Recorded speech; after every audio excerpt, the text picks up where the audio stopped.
Soldat, quelle est ta profession? En fait, je m'en bats les couilles. Et en fait, je m'en bats aussi les couilles. Et vous, abonnés, quelle est votre profession?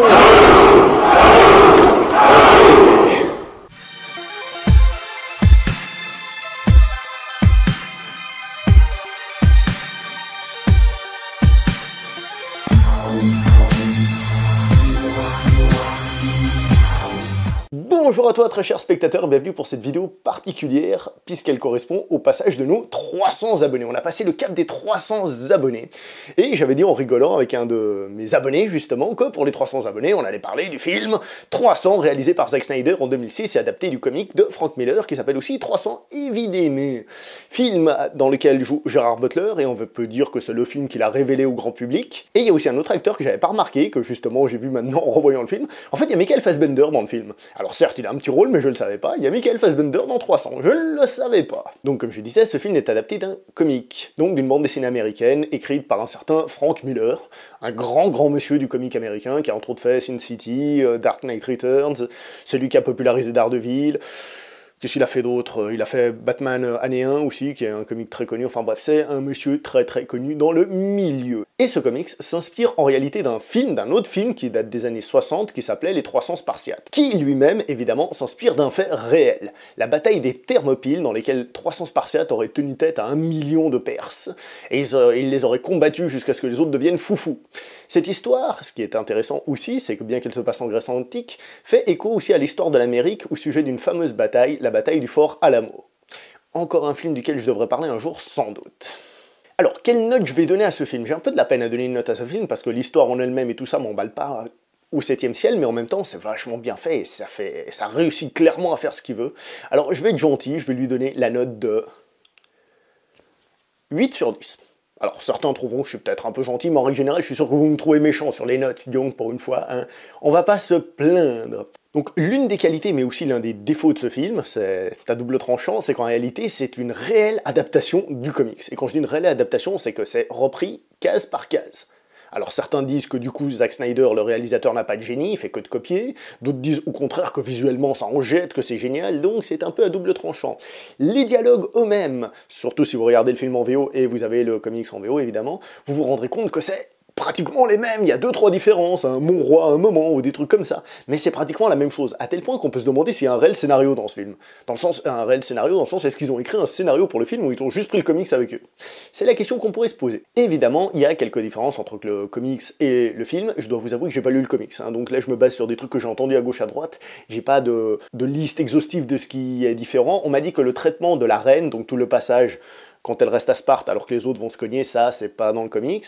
Alors, revenons sur le film en lui-même. Comme j'ai dit, il reprend case par case, mais il faut reconnaître un détail. Il a un visuel qui est vachement fort, ce film. Visuellement, ce film, il a une identité, il a un truc qui en ressort, c'est énorme. Qu'on le veuille ou non, cette image est un peu jaunâtre, comme ça, un peu désert, comme ça.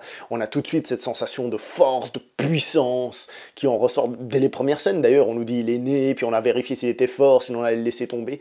Et en fait, bien que ce soit évidemment inspiré d'un fait historique, on est beaucoup plus dans de l'heroic fantasy ici. Franchement, on s'attend à voir débarquer Conan le Barbare dans cette histoire. On est vraiment dans ce genre de truc. Et évidemment, hein, là encore c'est que le début, hein, par la suite il y a même des monstres qui apparaissent, des trucs comme ça, donc je veux dire, l'aspect historique, on le laisse un petit peu au placard. Hein. D'ailleurs, je vous ai toujours dit que selon moi, il fallait pas compter sur Hollywood pour nous raconter l'histoire avec un grand H. Bah là, ici, c'est pas du tout le cas, et on y reviendra plus tard. Parce que je vais expliquer vite fait 2-3 trucs historiques, mais surtout quel est le but de ce film, et quel était le but de la bande dessinée originale. Hein. Et quand je disais que ce film était guerrier, il l'est à l'extrême. Alors il y a ce que j'ai dit au début, mais il y a qu'à voir. Ils sont toujours torse nu, en train de montrer leurs muscles, toujours en train de dire on va aller se battre, on va mourir, on va en tuer, parce que c'est comme ça, chez nous on se bat, on est des guerriers. Qui plus est, la mort est presque glorifiée. Quand les gens meurent, c'est au ralenti, comme ça, avec du sang, on ressent l'énergie, la puissance, parce qu'on a un côté glorification de la mort, entre guillemets, qui est assez proche de ce qu'on a chez Sergio Leone dans le western italien, c'est-à-dire ce côté les morts sont belles, c'est une belle mort violente. Donc ça arrive à être fascinant. Et d'ailleurs, je reviens à nouveau, puisque tout est lié, évidemment, les ralentis qu'on a, qui montrent par exemple des blessures et tout ça au ralenti, ça aide à copier les cases de la bande dessinée, puisqu'une bande dessinée, par principe, ça ne bouge pas, même si ça représente un mouvement. Donc le fait de le faire au ralenti permet d'encore mieux copier le comic original.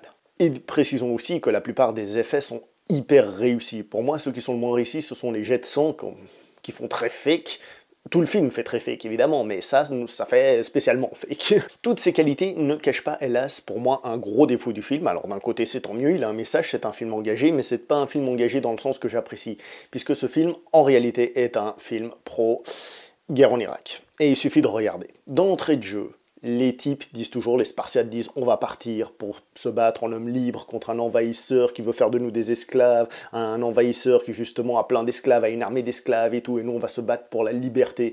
Et quand les Spartiates veulent partir en guerre, ils doivent aller voir l'oracle, et l'oracle leur dit non, faut pas partir en guerre. Oh non, zut, ils ont été corrompus, ils ont été payés par les Perses pour pas qu'ils partent en guerre. Ça alors. Et ensuite il y a des oppositions au Sénat, et encore, ceux qui sont dans l'opposition, oh encore une fois ils ont été corrompus. Et bien sûr les Spartiates, on leur dit donc de ne pas y aller, selon leurs lois, ils n'ont pas le droit d'y aller, mais ils y vont quand même. Toute ressemblance avec les Américains qui sont allés en Irak, malgré que l'ONU l'aurait interdit, est purement fortuite, évidemment.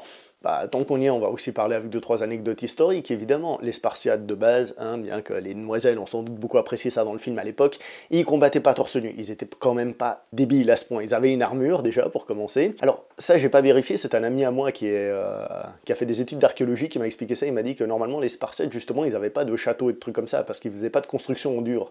D'où l'idée de vivre comme un Spartiate, que quoi c'était difficile, etc. Bah, c'est parce qu'ils avaient pas d'habitation solide. Et une des choses qui est critiquée au film, mais surtout au comique original, c'est que les Perses sont montrés justement comme un peuple barbare, etc., etc., alors que les Perses, c'était un peuple très cultivé, et c'est ça le problème. Alors certes, c'était des guerriers envahisseurs, les Romains aussi, enfin tout le monde à cette époque était un peu comme ça. Alors je dis pas que, oh, on nous attaque, bon, bah, tant pis, c'est des gars cultivés, laissons-les faire, non, bien sûr que non.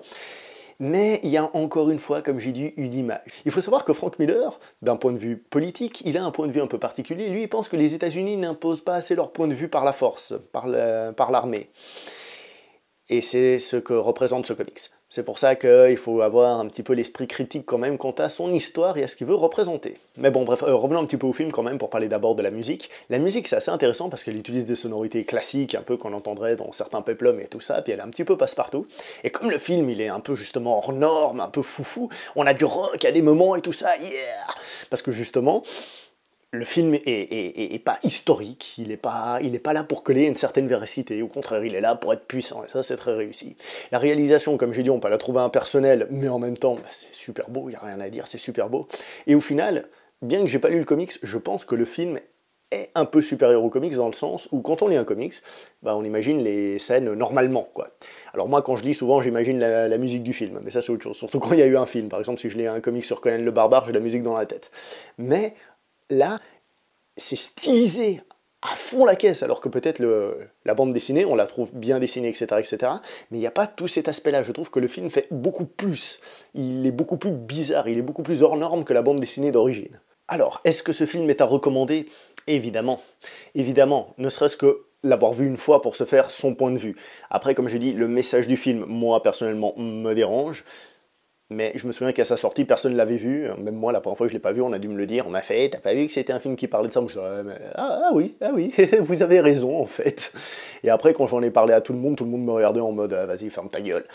Et regardez-le de plus près, vous verrez que c'est évident. Alors si cette thématique ne vous dérange pas, ce film, il faut au moins l'avoir vu une fois. C'est pas un grand film, c'est pas un film qui va rester dans les annales, on l'a déjà en partie oublié, mais c'est un film qui avait fait pas mal parler de lui à son époque, et tout le monde lâchait des aou aou et autres variantes. Voilà, c'est tout pour cette critique poussiéreuse, spéciale 300 abonnés. Hein. Je profite encore pour vous remercier tous pour vous être abonnés, hein. On vise la prochaine étape maintenant. Merci beaucoup, on se voit prochainement, parce que je compte faire le deuxième, donc Rise of an Empire, tout prochainement. Donc jusque-là, portez-vous bien, merci beaucoup, merci encore aux nouveaux abonnés, aux anciens, bref, à tous.